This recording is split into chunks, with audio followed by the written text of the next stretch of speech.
Coming up on Stowe Nation. The biggest challenge facing all of your OE manufacturers across the board is navigating the supply chain. So all of your providers, and then those of you that need a part or you're waiting on a part, I apologize right now. We are doing everything we can.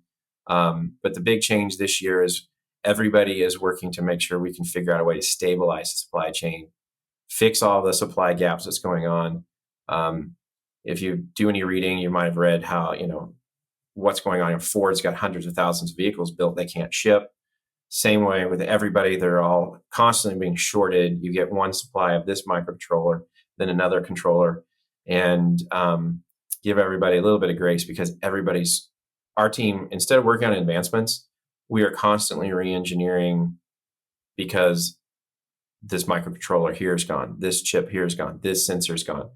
You can't get caps now. So now you got to engineer to a secondary part. Then you got to validate. Welcome to another episode of Stowe Nation, a production of Park Media. Before I introduce today's guest, don't forget to hit that subscribe button, share, and leave a 5-star review. And if you find this podcast useful in any way and want to pay us the ultimate compliment, head on over to our Patreon page where you can subscribe to be a Classic, Stealth, or Beast Mode subscriber. Stowe Nation, what's going on? In this episode, I'm back with Jack Johnson, and do we cover some good stuff? You know, I always love talking to Jack, not just because he's the engineer that designed our Volta power systems, but because he cares about us, the community, and he loves hearing feedback so they can become better at what they do. Plus, he's just a really fun guy to talk to in general. So in this episode, we cover tons of extremely useful information, such as the new changes in the 2022s to include why they replaced the 3600 watt inverter with a smaller 3200 watt inverter. We also cover the best practices to store your van in really cold weather for a long time, and he also answers listener questions that cover an array of topics that include the harness failure issue, service questions, and he even answers the question of why you can't charge at low idle. So, without further ado, please sit back, relax, and welcome Jack Johnson back to the Stowe Nation family. Jack Johnson, welcome back to Stowe Nation. Hi, thank you for having me. Yeah, of course. Yeah, I'm super bummed that we're doing it virtually again because I wanted to go down to Florida and meet you in person and give you a big old hug, but then, that whole COVID thing got in the way, so. Yes. But, bummer. I survived. Woo, more survivors. I love the text you sent me. I know. COVID survivors. I know, like flexing. It's great. But anyways, so I guess we'll have to do second best here. But I do appreciate you coming on for a third time, which again, you're paving the way for all future guests because you are the first person to come on Stowe Nation for a third time for a solo interview. Cool. So, well, thank you. That's awesome. Hi, everybody. Yeah. But so just real quickly, the outline for today's interview is threefold. So the first one is, best practices for winter, the new changes in the 2022, and answer some community questions. Great. So I'm going to be a little unconventional in the fact that when I talk about or ask you questions about practices for wintertime, a lot of the questions that I got from the community are about the winter. So I figured I'd just start off with the questions in regards to best practices for winter. Because I think from my understanding, people want to know how to keep their batteries heated while being stored during winter and while being stored long term in very cold, extreme, conditions like negative X degrees and whatnot. So, so I'll just go ahead and I'll start with Karen's question. She asks, is there any possible way to plug the battery heating pads into a household extension cord? We live in New England and it's very hard to warm the batteries up in winter, so we use the system and thus the van. we recently returned from a month-long trip and just can't get the batteries up to temp on a mild day with two space heaters running via extension cord from our actual house. Both our inverter and alternator control boards are dead. While we wait for a fix, can we use solar to charge? And so can we use any sort of DC input like a DC power supply / Goal Zero to aux solar input on the roof of a 21 Beast, or must we plug in additional solar panels to that input? So that's kind of two questions, and she has one more, so I'll stop there to let you Okay. Well, answer that. normally sounds like she's got something happen on the vehicle that needs to be fixed, but normally the proper installation or the execution is just plug it in. So when you plug it in, the inverter will bypass power. You can leave the system off. This is why that sometimes it's confusing. When you have the system off and you plug it in, it wants to wake up, and that's because it sees power and it's going to take the opportunity to charge or keep the battery warm, and that's going to keep the heaters running all the time. Now, if you go and turn your inverters off when you plug in, it can't heat up, because up until now, all the older versions run on 120 volt AC power to heat the heater pads that keep the pack warm. It's just the same type of heater pads that heat a diesel engine. So if you've got the diesel heater package where you're keeping your engine warm in the winter, we use the exact same heater pads the engine uses to keep it warm. So if they can't get 120 volt into the vehicle for some reason, there is a way to do that, but I'd recommend they call us if there's a really reason to do it. But it sounds like they're waiting for service because an inverter was damaged. For some reason they can't get AC power in the coach. But that's the normal way to do it. Just plug it in, turn it off, make sure plug it in and walk away. That's going to put heat to the heater pack. Now, some people get worried that, hey, do I have the heaters? Do I need to have the heaters on to keep them safe? No, they are rated to go down to minus 30 C for 3 months. And, you get spikes even lower than that, but minus 30 C for 3 months, you won't hurt them long term. You just can't use them. We just won't let them use. You can't let them work until they get up above 6 C, or to come back on once there's a fault that low condition. Okay. So can she hook something up in lieu of the, I guess she's asking if she can hook up like a DC power supply. If she needs to really hook it up, you don't need DC power supply. They need to call our service line, to have her call our service line, and we'll figure out exactly what she's wanting to do. And yes, you can plug it in. There's a way we can plug him in directly to an extension cord. Okay, cool. That's good to know. But I'd like to know what she's wanting to do in more detail before I wouldn't want to tell everybody to do that. Yeah, no, I don't blame you. And then her last question is, what is checking the temperature of the battery core? Oh, that's a good one. What tells the dial to blink blue slowly? I heated the van and passenger rear compartment to nearly 60 degrees on a high 30-degree ambient air temp day. I never saw the dial turn to green from slow blinking blue. The interior of the van was at 60 for several hours. So think of it this way. This is a great question. And this is I love the engineering side, so I won't go too geeky, but there's three thermal sensors per module. If you've seen on our website where they have that aluminum block, there's 3 what they call thermistors in there. One's in the very center and 2 on the sides. Now those are made out of nickel, cobalt, aluminum, and copper. And they're extremely dense. So think about a big chunk of metal. And each module has 3 of these thermistors. So and your vehicle has 12, and it's monitoring all 12. Well, you've got to get the heat. If you've allowed all that mass, right, huge mass, get that cold, it's going to take a long time to fill the tank back up with warm energy. And that's where it does take a long period of time if it's been what we call cold soaked, or all the energy has been pulled out of it from a thermal standpoint, not electrical, but a thermal standpoint.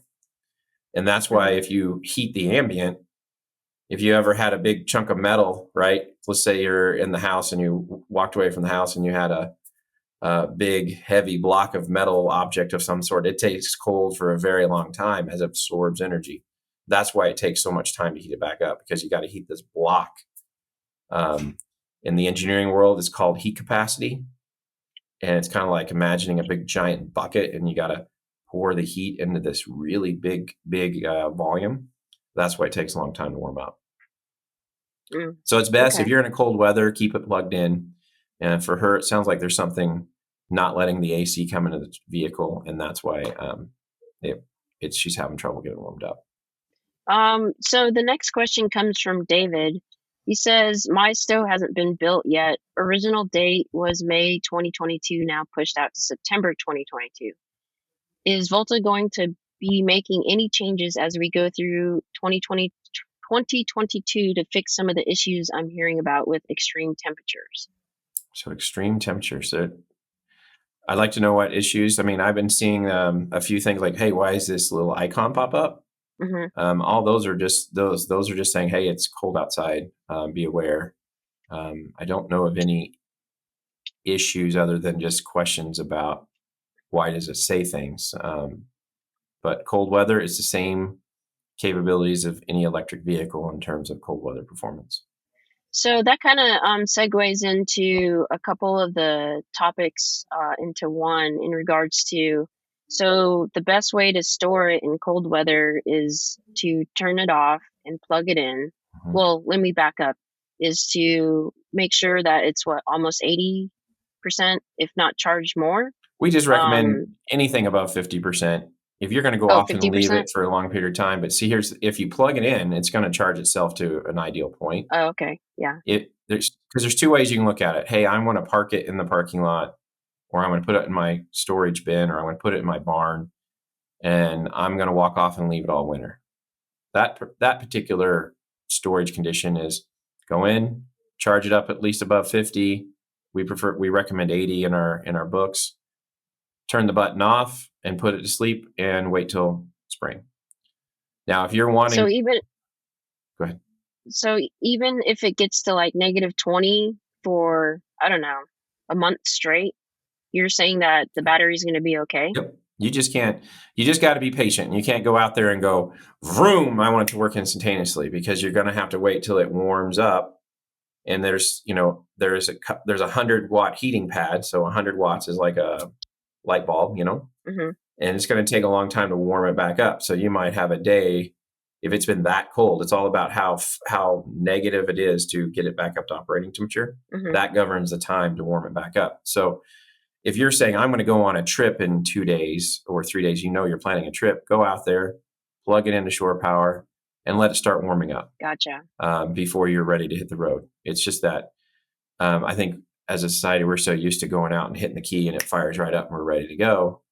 With advanced energy, all battery systems, when it, like say a Tesla, what a Tesla does is if you've been driving it and you go park it at the airport, but it's really cold, it's automatically turning the heat on because it's trying to maintain itself in preparation that you're going to show up anytime and want to take off. So it functions like your car. But that's why electric cars often you hear about their batteries going down and they go dead if they're not plugged in for a long period of time in the winter, because they're turning the heat on, trying to keep them in the right operating temperature to be ready to go when the customer shows up, the owner shows up to take it for a drive. Right. And that's the trade-off of going to all this advanced energy technology. Somehow you got to keep it within its operating temperature. Right. Okay. Now, it's designed that it can go lower, but the important thing is you don't let it operate at low temperature, because that's when it'll have adverse effects in the chemistry and cause damage to your battery's life over the long term. Right. So if it's not at that, I think if I remember correctly, 60-degree core temperature, you're not going to be able to use a battery to prevent you from destroying the battery about what you just said, right? Yeah, 60 is the fault on the high side, 60C, which is like 100 and roughly 40 F. And then on the low side, once you get below 60, which is 42, we stop charging. but you can run all the way down to -20. Oh, okay. And so the important thing is the charging, how the chemistry works. This is a chemistry thing. So electrochemistry inside the cell, if you try to react the chemistry at too low a temperature, this is where you can cause what's called dendrites and those things that cause the batteries to go dead or have shorts and things like that.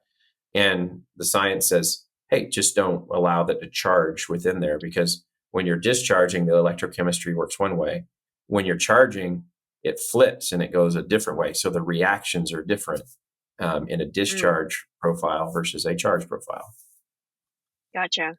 Is that too Yeah, techy? that's good information to know. No, I love it. No, I love it. And I'm sure other people out there will love it as well. I We think could start drawing chemistry chains on the we want to.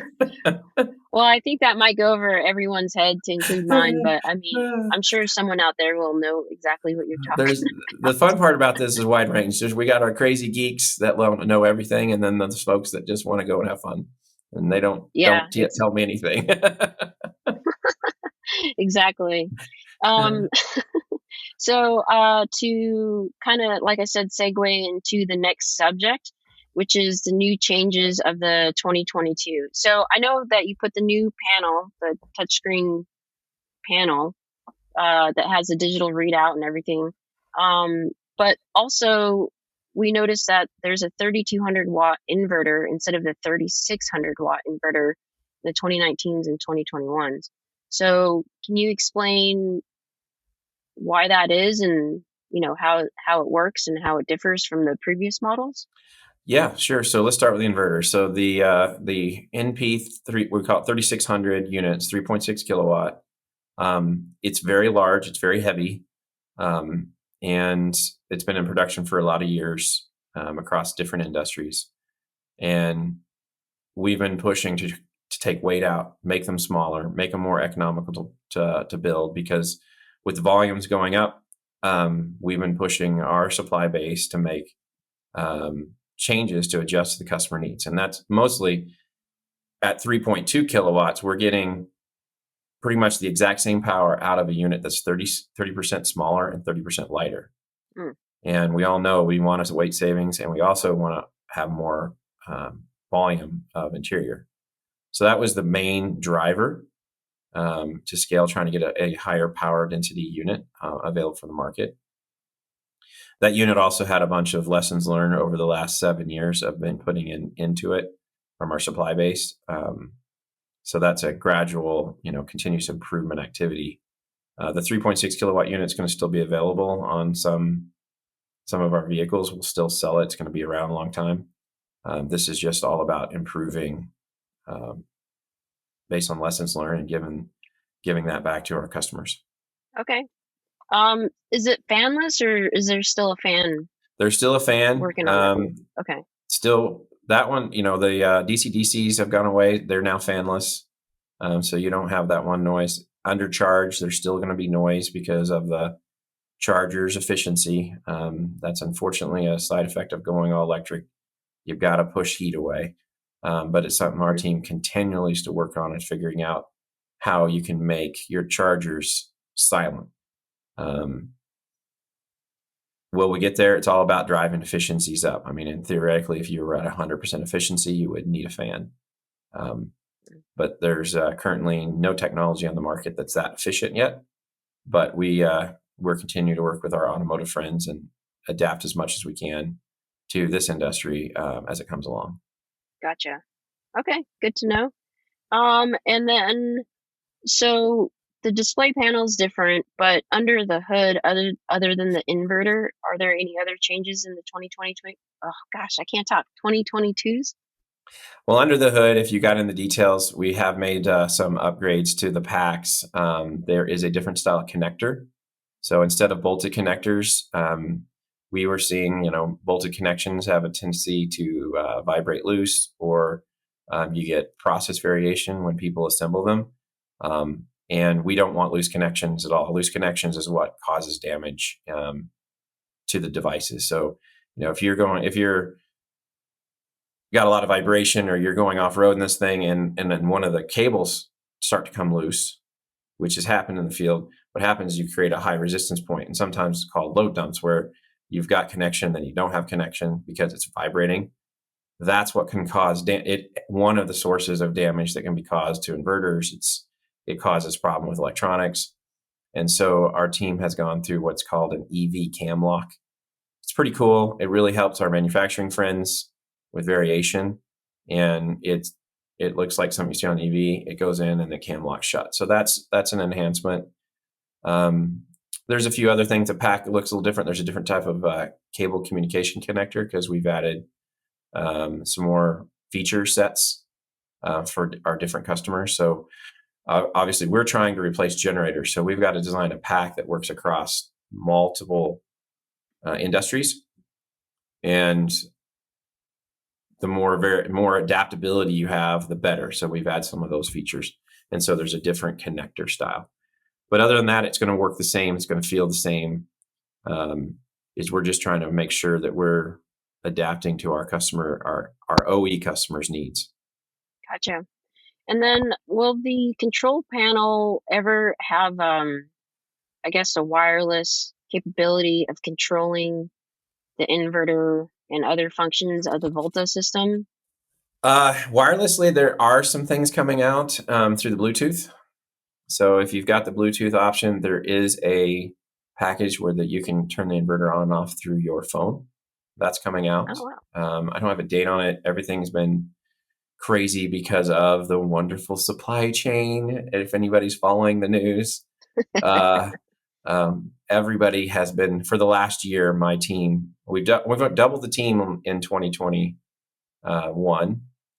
We're 46 team members now, and even doubling it, almost the entire team has been working on engineering changes and updates and modifications because the supply chain is a total mess right now. So some of our continuous improvement projects have been put on hold so we can make sure we can keep up with the constant change in the supply chain.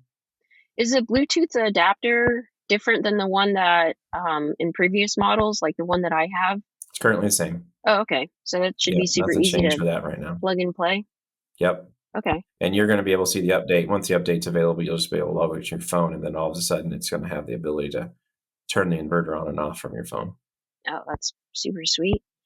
Is there any ideas or R&D for making it like an LTE/wireless, through cell towers 5G. to be able to control it? Well, I mean, or whatever G. Yeah, well, some type of data connection.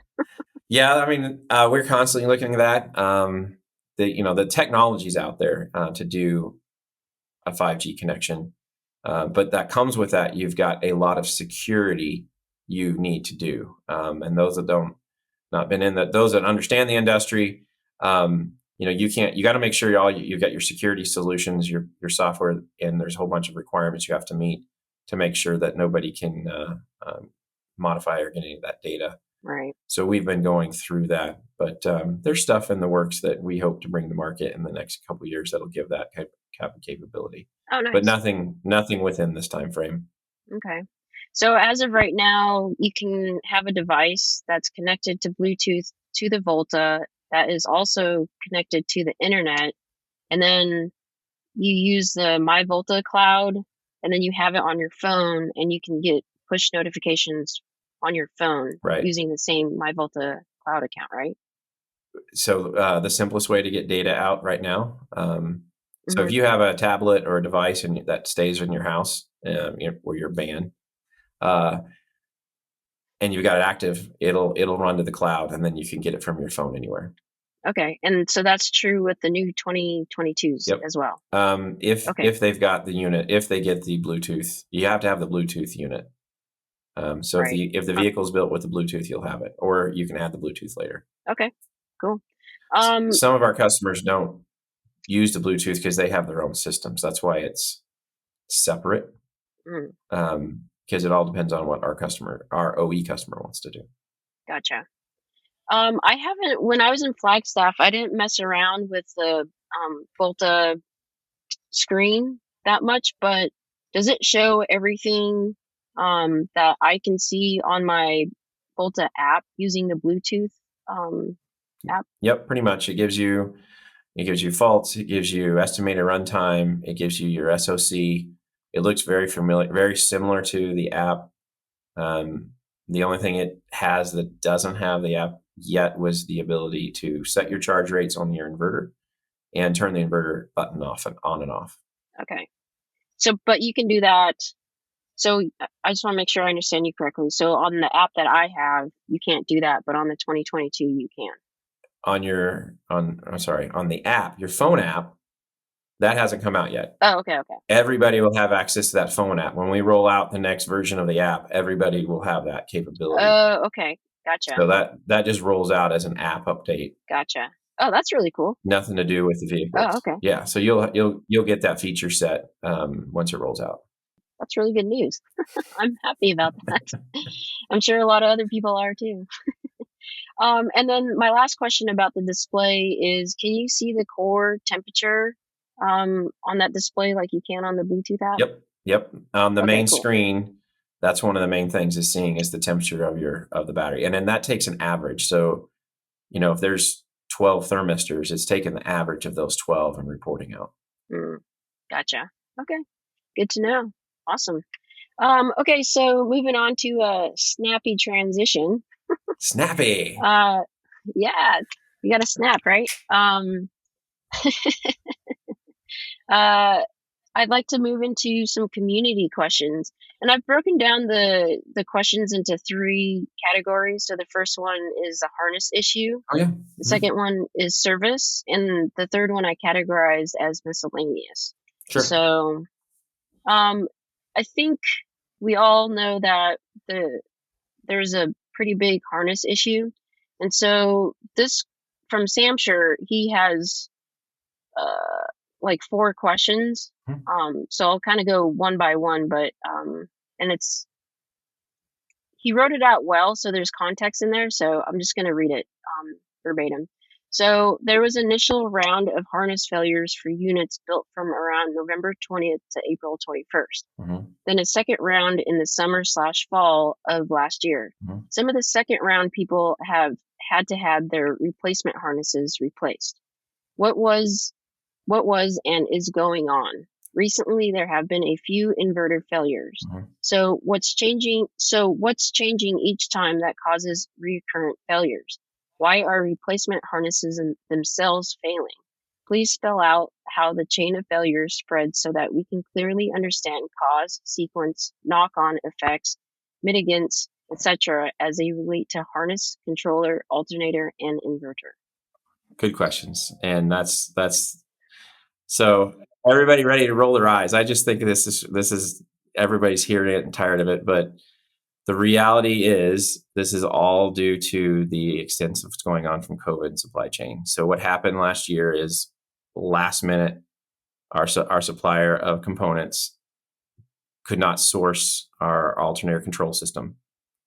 That forced an engineering change, and our team had to go into overdrive, stop everything we're doing, and start validating a new controller. And this controller, it comes through your supply chain. You've got to prove it out. So we get, sample size of 15 or 20. You run that, we do our testing, and then we had to roll out these units. Well, as soon as volume got in the field, greater than those 15 units, we started seeing random issues. And the team started digging into that, and we found that change. We had to release an engineering change at the time to go from our controller that we've been using for 7 years. We had to make an adaptive harness to work to our system. And then we found a manufacturing error in some of the harnesses and in the controllers. So, okay, the worst thing to do is because of, you hate to have to send product out and deal with that in the field. So we go around fixing all this, identify the issues. And then in mid of the summer last year, we were building all those harnesses in-house. So we built everything here in Volta because it takes to launch stuff. Normally it takes at least 8 months to a year to plan, do your validation, and then send it out for volume manufacturing and then go into production. That's pretty quick. In automotive, it takes 2 years. And so our supply chain couldn't respond as fast as we needed. So our team we were building all the harnesses in-house in Holland. And in the midsummer last year, as we're catching up with this, we released drawings to our supply chain. And we had a lot of new people here, and one of our team members accidentally reversed a part in the drawing that was sent out for mass production. We followed our systems, but it was something that was missed, and we then identified it later on, and that there was an error in that part, and unfortunately, we had to go and change it. So it was the classic example of having to make changes. Human error can be put in the mix of making those changes. So that was a blemish that I wish we didn't have to go through, but the team worked through it, and we take care of our customers. So we moved heaven and earth and was running around everywhere making sure that we resolved that issue. So this was all due to classic engineering changes and flexing to what's happening in the supply chain due to part obsolescence is going on, or part inavailability going on. Gotcha. That makes a lot more sense. Do you have any idea of how many harnesses have failed? Actually failed. What was happening, I don't know if we had any that really just failed outright. It was more the control sequence that was going on. So how the signal controlled in the battery pack. And then we have all these redundant safeties going on. But if we open if we say, hey, look, we don't like something, the battery pack doesn't like something, opens a contactor, unplanned, it can cause problems. And that's why we had a few inverters that went bad and had to replace it, because basically its signals were crossed, and it was turning things on and off when it shouldn't have been. Gotcha. Okay. And then, so he has a couple more questions. The next one is, what is the SOC setting at which alternator charges is set to kick in? Is it 90%, 8%? This will alleviate worry as to whether system is working or not. So when you look at SOC is an approximation based on a combination of two things, and it's called Coulomb counting and voltage tables. So it's going to adjust a little bit. So it's not always going to be exactly 90. It'll be 88 to 91, right? It's going to float around. And two things happen.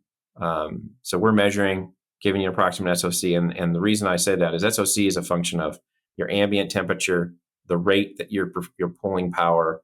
If you're charging, right? These things move around because you're trying to read a level that you can't see a level, right? You're measuring electrons to determine and give an equivalent to a level. And that's why sometimes it's balances. But yes, the goal here is we will tap down charge rate when we approach 90. And that will be, there's a whole bunch of math going on in the background. So it'll slow down.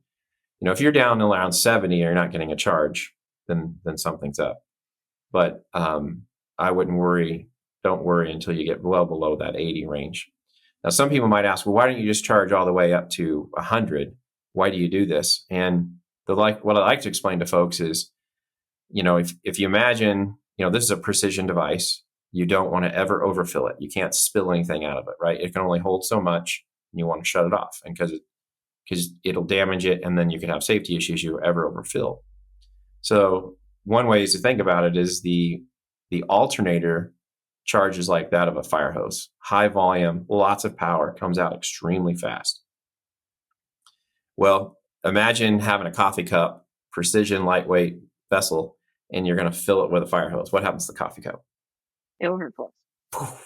It'll just blow away, right? It takes off. Boom. So what you want to do is you can fill in the base. Or if I'm filling that bathtub and I got the fire hose, you can fill it up really fast. But then when you get close to the top, you slow down. And that's why generally you can charge a little higher with your inverter, because there's tighter control on the inverter charge than the alternator, because the alternator is just this massive high volume flow device, and your inverter is a more refined precision device. And that's why there's two different rates And people are like, why did it all do that? And it's all about making sure we give you the maximum performance. And that's why all EVs do the same thing. You've heard of like fast charge, Yeah. Your Tesla fast charge. They go, oh, we'll give you 50% in this amount of time, or we'll give you 70%, because they know they can fill up in the middle really fast. But they can't charge you all the way to the top because you have to have a lot of precision and accuracy to do that. That's why everything's in that bulk category. Same thing from the automotive world. Same thing's happening here. Gotcha. Okay. And then the last question from him is, why does the app show Volta system as plugged in when driving and SOC is above 90%? It should show the alternator symbol even if the battery SOC is above threshold for charging. This again leads to concerns. Yeah, that can lead to confusion. So right now we share. So if it's seeing a charge, we see incoming charge. We show the alternator as it's charging. So that signal is the same on both right now, and that's because of the limits of charge enable signals. So we use the symbol of the alternator as the easiest way for people to understand that, hey, it's charging. It's the same. It means the same thing, charging. And those were some of the first feedbacks we've been seeing, some people getting confusion. And those are the great things we like to hear about. Okay, great. Well, we put them on a list, and then we figure out ways that we make it simpler for people to understand. Gotcha. Okay. Is that something that you might change in the future, or? We might, if it becomes this, this is one of the, I think this is the second time we've had somebody ask, hey, this is different. When there's enough, we're making a revision, it'll be on a list, and we'll say, okay, how can we optimize that on a revision? Gotcha. Okay, cool. But those are great inputs. We love hearing that input. Yeah, that's why I love doing community questions. These are the people out there using the battery. So. Yep. Okay, so the next question comes from Pung. He asks, I was one of the first to get a blinking red light and to get the replacement harness. I was told at the time that until Volta is sure this new batch of harnesses are working properly, I should keep my inverter on whenever the engine is running, since the inverter can detect any surges and protect the battery life. So my question is, 1, do we still need to keep the inverter on at all times? And 2, with all the on and off roading I've been doing, does it affect the longevity of the inverter if I keep the inverter on at all times? Thanks. Well, I would recommend, so the inverter has a bunch of cool technology in it to protect against a thing called load dump. Load dump is, like I said earlier, you bounce around and get a loose connection, and you're beating on it and a wire starts getting loose. And what happens is there's a couple things. Advanced batteries have the ability to disconnect themselves from the circuit through a thing called a master contactor. And they do that to keep things safe. So if that contactor is pulled for any reason, you could create an inductive load that could hurt things on the 48 volt side. Same thing happens if a bolt starts to come loose or gets vibrated loose or wasn't tightened at the factory well. That can induce these voltage spikes. Well, with the inverters on, its brain is going, hey, I'm watching this, and it has special circuits in it to clamp down, and that's what they call it. They call it a clamp down that variation if that occurs. That's why we're saying, hey, keep this on, because it has the intelligence to control that incoming. When you turn it off, its brain's off, and there's nothing there to protect it if there's variation coming in. And the only reason you really have the inverter to turn on and off is if you're setting still for long periods of time and you don't want your AC, your alternating current, your AC power to drain your battery down, that's when you turn it off. But if you talk about super users, all our super users never turn it off. I was talking to Jason Walsmith the other day, right? He's got almost 90,000 miles on the van in 1.5 years. He's processed 3 million watt hours through his battery pack. Oh my God. He's never turned it off. He's like, we never turn it off. And that's the intent, is just use it. I think a lot of us have the tendency that we think we're saving things by turning it off. But in this case, leave it on. The only time you really should turn that thing off is if you're really wanting to set a long time and you want to maximize your battery range. Really? Other than that, that's why we default it. So it goes against common logic, but for forever, right? All these RVs, they've made the inverter a secondary device. Well, they did that because they have little tiny gas tanks, right? 2 lead acid batteries, but then they have a giant 2,000 watt inverter. Well, if that 2,000 watt inverter is on, it's going to drain your batteries instantaneously. You only want to turn it on when you need it. And that's where a lot of traditional RVs have been trained, that this inverter is this other device. It's going to hog my power up. I want to turn it off. We come along and we go, well, in automotive, that's your engine. Power it all up, turn it all on, make it work as a system. You don't need to turn it on and off unless you really want to sit still and do nothing for a long period of time. Otherwise, you leave it on. And that's why we default it all on. And that's one of the new features that's in the display. If you don't like that, you can go in and change your default setting through the display so the inverter won't come on under power up. Oh. But for like how a lot of people use these things, like think the Walsmiths, they drive, they don't plug in, they sleep for the night, they get up the next day, they drive, go wherever, stop, sleep for the night. They don't worry about it. They just leave it on. Nothing wrong with leaving it on. Okay. For some reason, I can't remember who told me or where I heard it, but when I first got my van, I was told that leave the inverter off unless you need it. But you're saying opposite. I know. That's because there's this idea that if you want your battery to last longer, because when your inverter's on, it's sitting there like, imagine going up the stoplight and your car's running at the stoplight, your foot on the brake, but then, hey, you want to be able to take off immediately. So you put your foot on the gas while it's on the brake and you stall the converter out, right? So, whoa, that's consuming gasoline, but you're not going anywhere. When your inverter's setting on and you're not using any alternative current devices, it's just sitting there idling and it's burning energy. And so people are like, hey, I ran my battery pack down in a couple days and I wasn't running anything. And that confuses folks. Well, that you were running something. The inverter was sitting there and idle, waiting for you to request power instantaneously. Well, there's folks that want to run forever, right? They want this, I want it to run for 5 days straight, just off my 12 volt. And because I don't want to go anywhere and I don't want to charge it up. Well, those folks, okay, go turn your inverter off and you can have longer run times because your inverter is not sitting there idling. And that really comes down to how you want to use your vehicle. If you want to use your vehicle for a stationary, off-grid camper, then power management becomes a priority. Go in there and turn your inverter off. You're going to have a longer runtime. But if you're using it every other day on a routine basis, you're driving at places, if you're really doing a lot off-road that you're going to be rattling and shaking things, I just leave it on. Okay. Wow. Good to know. I'm going to leave my stuff on now. That's why it defaults on. It's just convenience-wise, just turn everything on and use it, enjoy it. And our super users, you can look at on the Winnebago side, you got Go Small, Live Large, Scott Watson. He's got close to 100,000 miles on it and millions and millions. He never turns it off. And then same with the Walsmiths. Those are high mileage users and they just like, we just leave it on. That's how it was designed to be.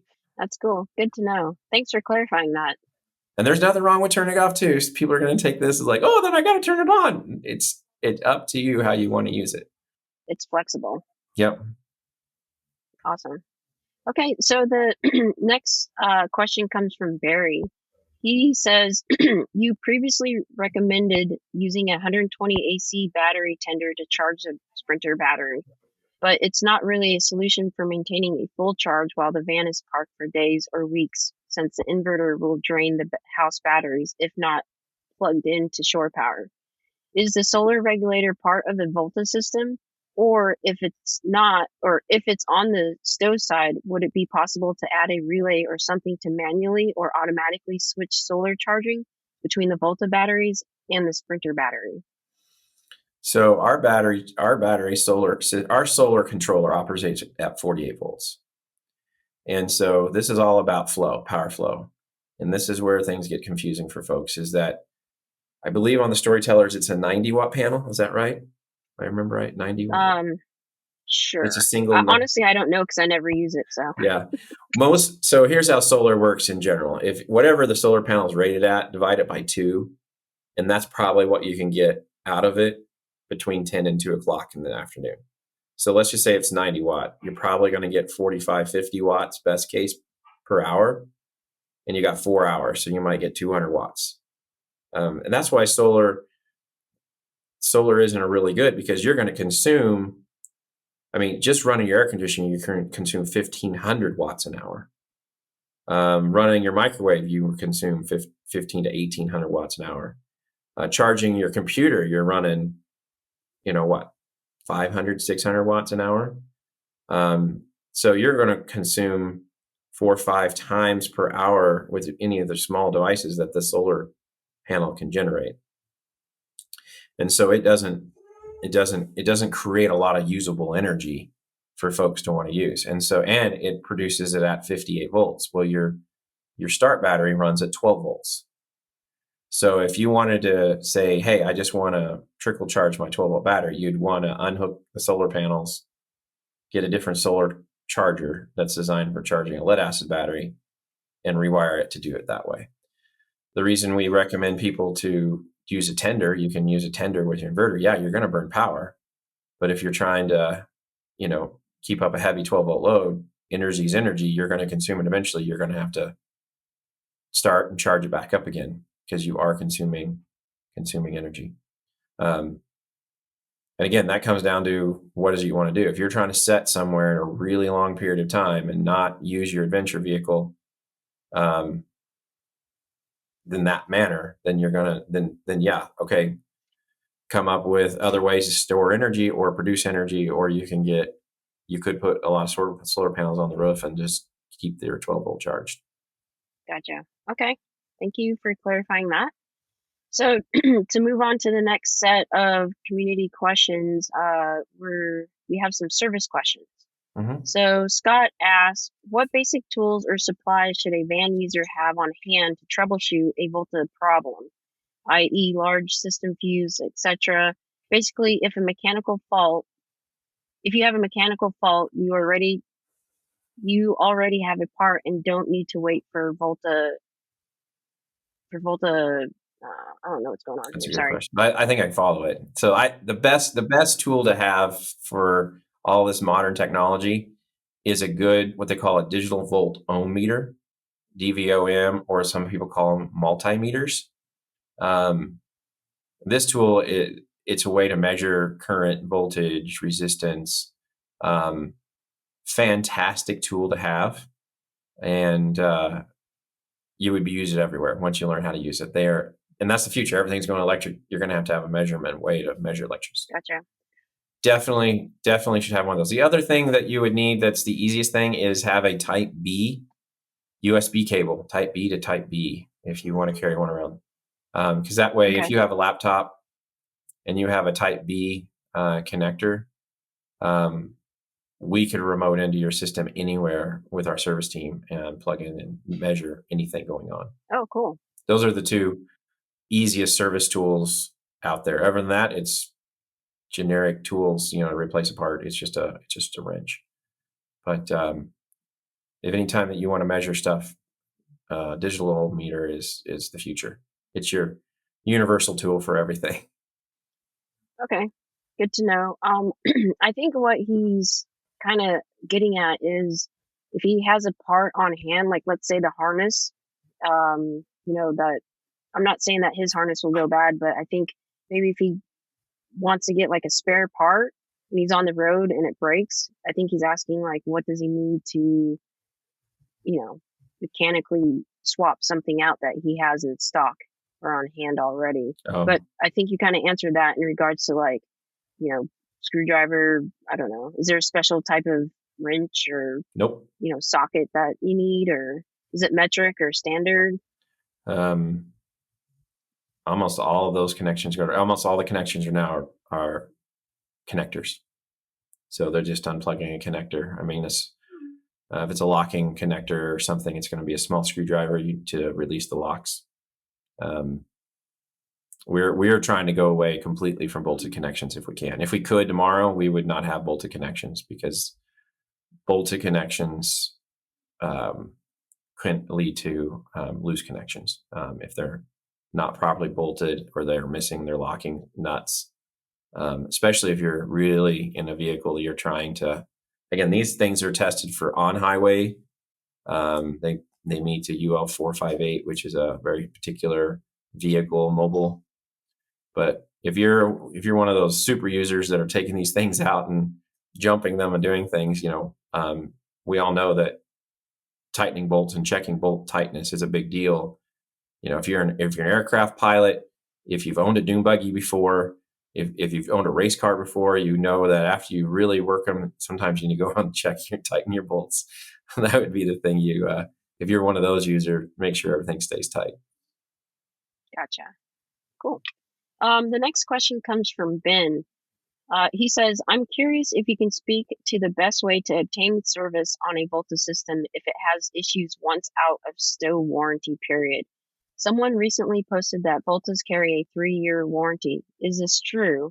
If so, what is the best way to contact Volta, or do they have any sort of network of authorized service people / centers? Yep. We have standard warranty 3-year, 36,000 miles, 1,100 cycles. So we can process. So we can, just like a car warranty, engine warranty, you got an issue. There is a service line through our internet website. You can call on service, leave a message if it's off hours. We have a team of 4 now that support calls. And then we work within our network, depending on where you're at, we'll work with our network to get you in for service right away. So is that RV dealerships, or what's the network consist of? It's a combination of mobile service technicians. There are some RV dealerships, depending on the chain, or sometimes if we can't get somebody, we'll send our own people to them. So the next question segues into what I kind of just asked, which is from Dan. In the long term, and with growing numbers of units on the road, I would like to hear if Volta is planning to open regional service centers or continue relying on RV dealerships. So the big thing is training. So as we bring on other customers, so we're an OE. So think about it this way. Storyteller Overland is your OE. They build the unit, and they're going to have their distribution chain for service, and we fit within that distribution chain for service. So we're and the same with Winnebago, and same with any of our other customers. Since we're not selling directly to the client, we sell to the OE, then we'll support the OE how they want to support their customer. Now, in some cases, our OEs are overworld. We want everybody to have a good experience. We will help augment when there's gaps. But our focus is to make the OE successful in deploying advanced energy onto their vehicles and helping them support their customers. So they're our primary. And then when there's a problem where the OE can't get to them, they need help, we jump in to make sure the end customer has a good experience as well. So the idea of setting up, the scale that we need to, if you had service centers everywhere, based on the actual how few failures, it would be difficult for a small company to do it that way. We try to do it like the Tesla model. They're not setting up service centers or dealerships everywhere. What they end up doing is they balance that need with cost, and they'll deploy people when necessary, and then find the right partner that's within that region. That makes sense. I mean, yeah, I guess people kind of consider you guys as a direct line to, from vendor to customer, but really, I guess Storyteller is a middleman on that one, and it's ultimately up to them to get it fixed.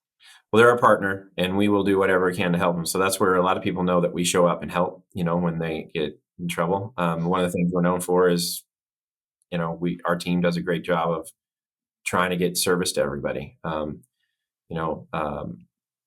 Nothing's worse than having something break, especially on your toy. Stuff breaks. Yeah. How do you get response? And sometimes our OEs even they have too much going on, and we'll jump in the middle. And sometimes it's needs to come and fix it, and we will. And that's why people see us in the field, taking calls, supporting people, is because we're a team player. But our long-term strategy is that we are a OE equipment supplier, and our focus is our OE success. And when they need us to help the customers, we do. That's awesome. Well, thanks for being an awesome team player. That's the only way this works, especially in these small markets, right? Because, you think about a Tesla, right? They're doing 450, 500,000 cars a quarter now.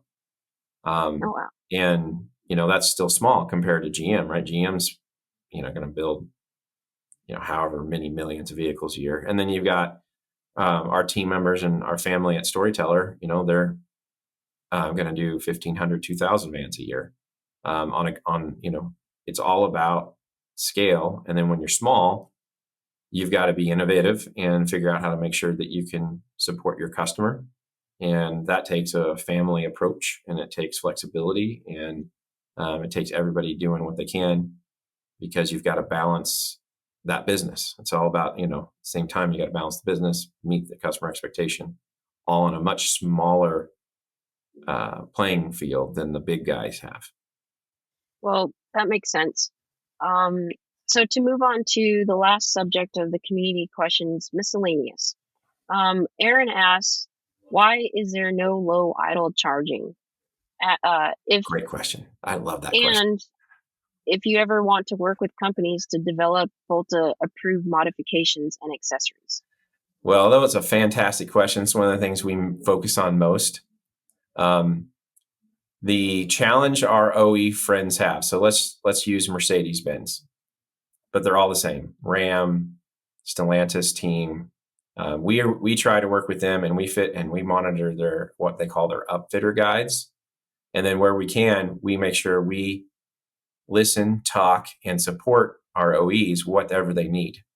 Now, here's the biggest challenge going on in the world today. The emissions focus. Everyone remembers the beat down that Volkswagen had a few years ago because their engineers figured out a way to know when they were testing for emissions, they could make the vehicle go on a particular mode to meet the emissions test.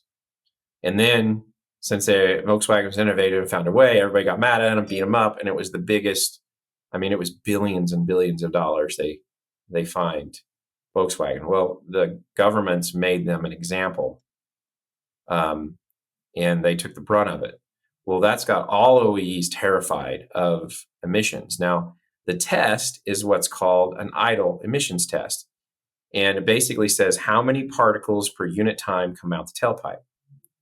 Now, in that equation, you can adjust particles or you can adjust time. And the test is done at idle, not high idle, not driving down the road, at idle. So it's a very particular requirement. So you can do two things. You can reduce those particles or you can change the time.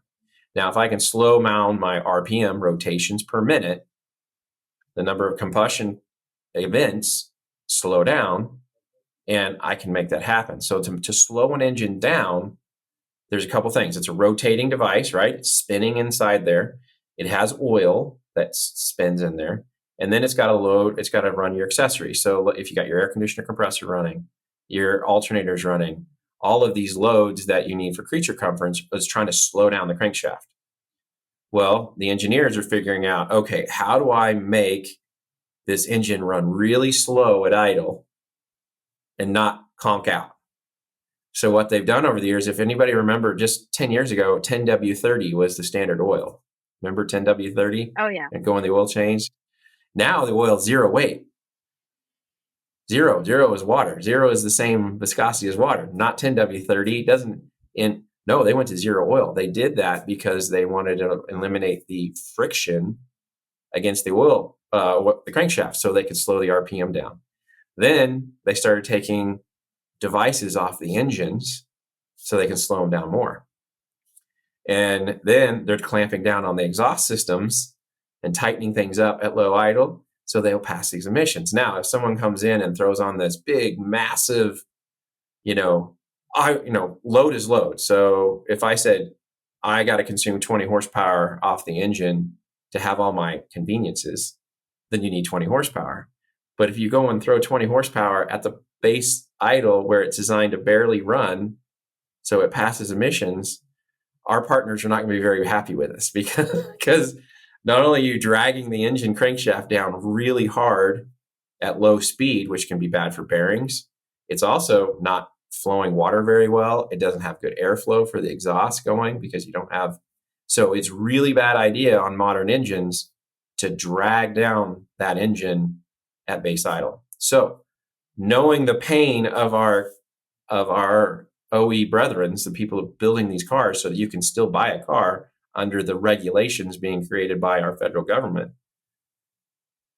We know, don't mess with base idle. We'll make it all work so you go at high idle. And here's the beauty. When you go high idle, your oil pressure goes up, your water coolant flow improves, and the airflow through the engine system improves. That means your exhaust is working better. That means the coolant and the temperature control is better. And we're not going to do undue wear on the crankshaft because of super thin oil or heavy loads at base. So I know that was a lot, but this is all the stuff going on that our friends in the automotive industry have to deal with due to the laws and the expectations coming out. And we don't want them mad at us not letting us build these awesome vehicles that you all enjoy. And that's just one of the many engineering variables we have to balance, which creates trade-offs. And so that's a great question. It's one of my favorite ones to talk about because it's just the reality of how certain things we want impact how we live or how we design things. Right. Okay. Wow. That I had no idea about that. Yeah, I can see why that's one of your favorite questions to answer. Everybody's going, oh my gosh, they go on forever. Sorry, everybody, for the tech stuff. No, people love this stuff. Trust me, they love it. So to kind of follow up on the second part of his question, are you ever gonna develop like a Volta approved modifications and accessories and work with other companies? Maybe not about for the low idle charging, but for other things? Oh yeah, we work on. If you guys, anybody saw the, go check our website out. Last year's IQ show, this or the work truck show. Ram Commercial was kind enough to they wanted to put our truck. If you've seen our new green Ram, it's a 2021 Cummins 2500 that we debuted at SEMA last year. We also showed the truck off it was in the Ram commercial booth, and we were showing off our conversion. And in that particular one, we talk with the Ram team and we tell them what we're doing. We use all Ram bracketry, and we make sure we don't like, as we just said, when we throw all those engineering variables, we don't impede anything on Ram. And that when you have hey, we like what you're doing, and they let you split in the booth, that's a big deal. Right. Same thing as working hard to make sure we always fit within Mercedes-Benz upfitter guides. And we stay close to them. We talk to their sales teams. We show them what we're doing, making sure that there's no showstoppers that would prevent us from doing what we're doing. Because I mean, the biggest concern for anybody manufacturing or building these custom vans is they don't want to lose their supply of the vans. So if we were doing anything that would compromise the warranty or performance of the van, we wouldn't be able to do what we do. Right. And so we've got to make sure we keep that the OE's interest, the chassis OE's interest in mind. Gotcha. And so, yeah, that's why we get to do what we do, because we work hard to make sure we maintain those relationships and not make anybody mad. Yeah, that's kind of important, isn't it? It is really important. So this is kind of my question, and I know we've talked about this before on other podcasts, but it's a new year, like literally a new year. So I'm just going to go ahead and ask it again. But has there been any change in your guys' stance in regards to having the system on the Beast where it'll automatically kick on at 20%? Have you guys ever thought about actually being able to sell that and retrofit it into the non-Beast modes? We haven't. That we leave to our OEs to decide, because that comes back to if anybody wants to read it, you can go out to Mercedes.com, go to their industrial outfitter, package, and you can download their industrial upfitter guidelines. And in that guideline, that's what Storyteller team has to abide by. We have to abide by. They do not allow the RV builders to do an auto start on the vans. And Storyteller Overland team is doing it. That's why it's very special. They take on the warranty aspects of that van to give those customers that option. That's why it costs the money it does. And they're supporting that independently, because Mercedes doesn't want to support that at this time. And there's reasons for it, because they don't want, unlike us, since we operate at 58 volts, our whole strategy is make a whole bunch of power really fast and turn the engine off. If someone does a 12 volt system very similar to ours, but only makes 1200 watts and the user is consuming 2000 watts, the truck would idle forever. It would never turn off. And that would create all sorts of emission clogging issues and warranty issues for Mercedes, and they don't want that. So that's why it's set up the way they do. On gasoline engines, we do it all the time. Gasoline engines, there's no issue with that because they don't have all of the very complex emissions controls on those engines. So we're not planning to do it in the aftermarket because we're not going to accept that liability. Or going back to making our OE mad. We don't want to make Mercedes mad. We want them to be happy and like what we're doing so that we can keep doing what we're doing. Gotcha. That makes sense. And then the other question that I had was the new 2022 panel. Can you retrofit that on the older models? It's always possible. I just don't know how we do it since we don't sell those to the public. We only sell them to our OEs. So that would be a question. I would say that's probably a more of a storyteller question, or, if you want to talk to one of our specialty upfit OEs, if you really wanted it. But I don't have any way to do it easily right now. Okay. So you're saying we have a chance. The easiest way is just that we plan on giving those features by just always upgrading the app. So every time we upgrade the app, we want it backwards compatible. So you can have all the same functions as the screen in your app. Gotcha. And the reason why I asked that question is because it kind of segues into Joseph's question, which is he's curious about the Bluetooth monitor add-on and what features / upgrades should we be expecting? Yep. I think we covered some of that, but check our app current features. So last year we added the features for the cloud and the transferability of the data to the cloud. That was last fall. That also gave you notification segment. So you could notify if you've lost shore power. You could set yourself notifications on SOC reminders, right? So we rolled all that out last year. And this year we'll be rolling out the ability to set charge rates, change your inverter settings, turn your inverter on and off, and then continuous improvement, bug fixes and confusion. Like, why does it do this? Well, that's a good point. Where those type of fixes will be constantly coming out with the apps. I mean, once you do an app, it's a pretty much nonstop. You're always improving. Right. Awesome. Well, Jack, that's all the questions that I have for right now, other than 2 questions, which is what's next for you guys? I know. Well, I was gonna close it out, but then you're like, 2 more. You're good. Yeah, I know. I kind of put my foot in my mouth on that one. But sorry about that. That was a good one. You like how I snuck that in there? No. I caught it. You did. You're good. You're good, Jack. You're good. Can't fool you. But can you tell us what you're working on for the 2023s, or anything future other than what we had talked about for the storyteller in regards to, what do you got up your sleeve for 2023, Jack? Well, you're not supposed to know that yet. The biggest challenge, and I'm going to tell everybody here, the biggest challenge facing all of your OE manufacturers across the board is navigating the supply chain.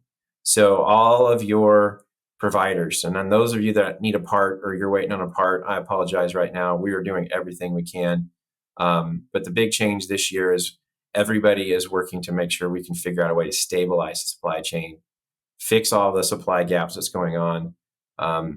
If you do any reading, you might have read how, what's going on. Ford's got hundreds of thousands of vehicles built they can't ship. Same way with everybody, they're all constantly being shorted. You get one supply of this microcontroller, then another controller, and give everybody a little bit of grace, because our team, instead of working on advancements, we are constantly re-engineering, because this microcontroller here is gone, this chip here is gone, this sensor is gone. You can't get caps now, so now you got to engineer to a secondary part, then you got to validate. That is happening with anybody in high technology right now. Remember this?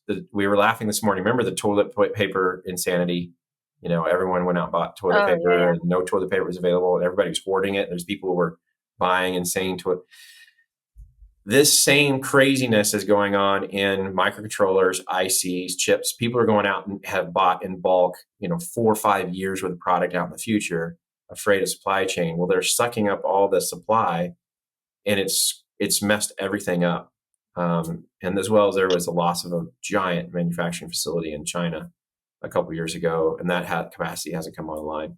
So the whole market is just crazy. So for us, 2023 is get to stability, sort out the supply chain, and then hopefully come out with a few more innovations, as long as we can get through the insanity of what's happening with the supply.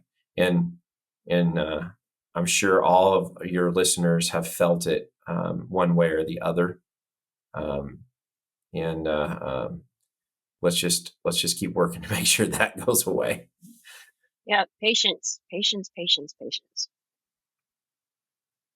What was the other question? So it's my last question that I end the podcast for every podcast, but I know you've answered it already twice, but would you like to add anything onto what does it mean for you to be part of this donation community?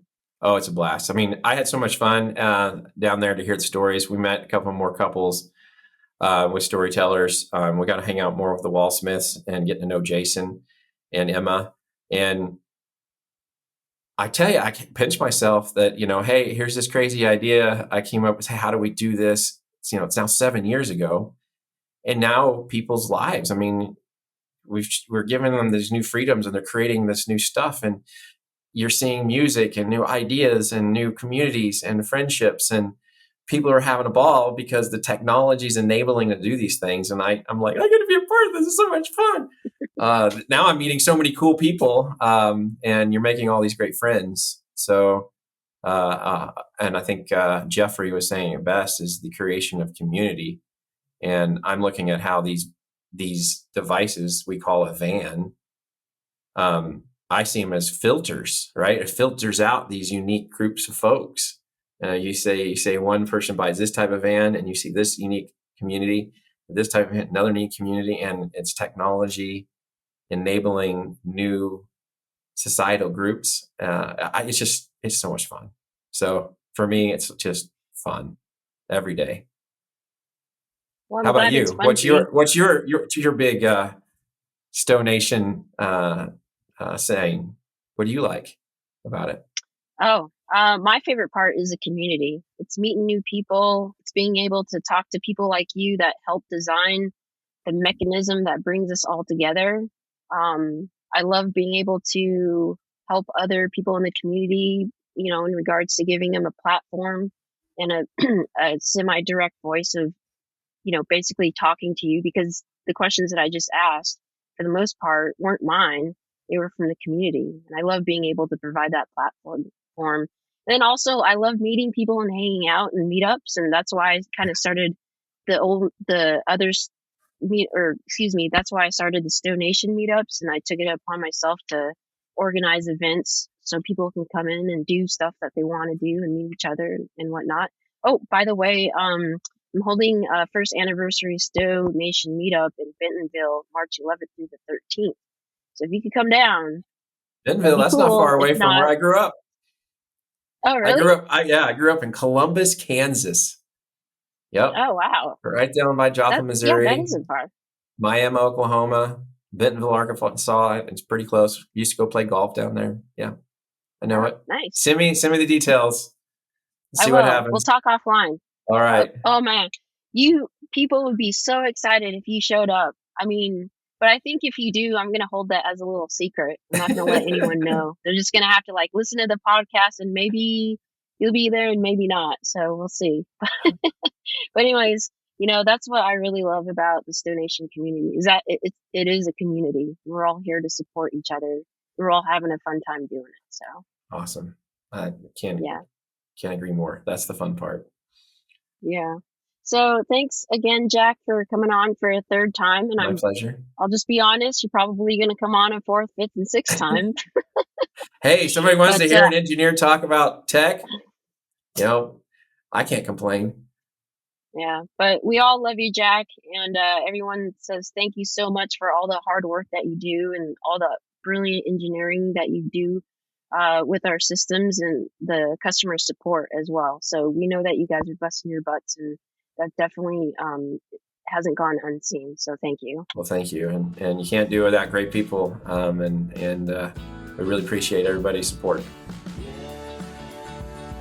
Stowe Nation is a production of Park Media. The executive producer is Younghwa Kim. The audio engineer is Stephen Grasso. The marketing director is Guillaume Golsong. The original music and artist is done by Jason Walsmith. The sound designer is Lorenzo Interiano. And the webmaster is Peng Shi. Without any of these people, this podcast couldn't happen, so a big, huge thank you. And a big, huge thank you to you, the listener. If you like this episode, please don't forget to subscribe, share, and leave a 5-star review. This is Younghwa with Stowe Nation, and I can't wait to share the road with you.